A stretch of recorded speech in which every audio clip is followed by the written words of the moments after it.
கர்த்தருக்கு ஸ்தோத்திரம். கர்த்தராகிய இயேசு கிறிஸ்துவின் நாமத்தினால உங்களை வாழ்த்துக்கிறேன். இந்த வாரம் நம்ம பார்க்க போகிற தலைப்பு என்ன தெரியுமா? சிறையிருப்பின் வஸ்திரம் மாறும். ஆமாம், எரேமியா 52 அதிகாரம் 31 வசனத்தில் இருக்கு. யூதாவின் ராஜாவாகிய யோயாக்கீனுடைய சிறையிருப்பின் 37 வருஷம் 12 மாதம் 25 தேதியிலே ஏவில் மிரோதாக் என்னும் பாபிலோன் ராஜா தான் ராஜாவான வருஷத்திலே யூதாவின் ராஜாவாகிய யோயாக்கீனை சிறைச்சாலையிலிருந்து வெளிப்பட பண்ணி அவன் தலையை உயர்த்தி அவனுடைய அன்பாய் பேசி அவனுடைய ஆசனத்தை தன்னுடைய பாபிலோனில் இருந்த ராஜாக்களுடைய ஆசனங்களுக்கு மேலாக வைத்து அவனுடைய சிறையிருப்பு வஸ்திரங்களை மாற்றினான்.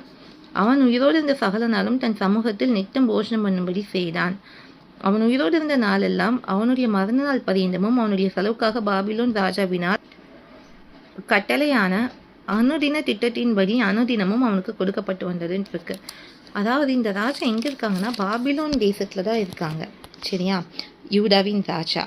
ஆனால் கர்த்தர் என்ன பண்ணுறாரு, அந்த பாபிலோன் ராஜாவின் கண்கள் ஒரு தயை உண்டு பண்ணுறாரு. அது மாத்திரம் இல்லை, இந்த ராஜா என்ன பண்ணுறாங்கன்னா அவனுக்கு ஒரு ஆசனத்தை கொடுக்கறது மாத்திரம் இல்லை, அவன் சிறையிருப்பின் வஸ்திரங்களை மாற்றினான்னு இருக்க.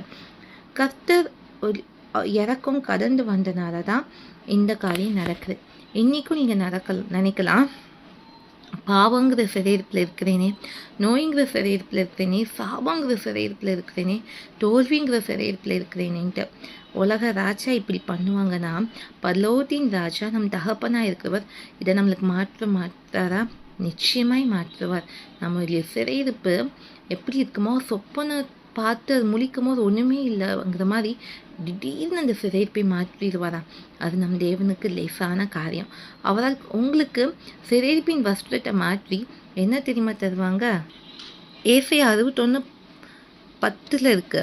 கர்த்தருக்குள் பூரிப்பாய் மகிழுகிறேன், என் தேவனுக்குள் என் ஆத்மா களி கூர்ந்திருக்கிறது. மணவாளன் ஆபரணங்களினால் தன்னை அலங்கரித்துக் கொள்கிறதற்கும் மணவாட்டி நகைகளினால் தன்னை சிங்காரித்துக் கொள்கிறதற்கும் ஒப்பாக அவர் ரட்சிப்பின் வஸ்திரங்களை எனக்கு உடுத்தி நீதியின் சால்வை எனக்கு தரித்தாருன்னு. இன்னைக்கு உங்கள் வாழ்க்கையில் ரட்சிப்பின் வஸ்திரத்தை அவர் உடுத்துவார், நீதியின் சால்வையை தரிப்பார்.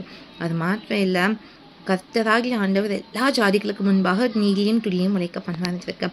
இன்னைக்கு கர்த்தத்தை கேட்போம். கர்த்தர் நிச்சயமாய் விடுதலை தருவார், உங்கள் இருதயமும் மகிழும்.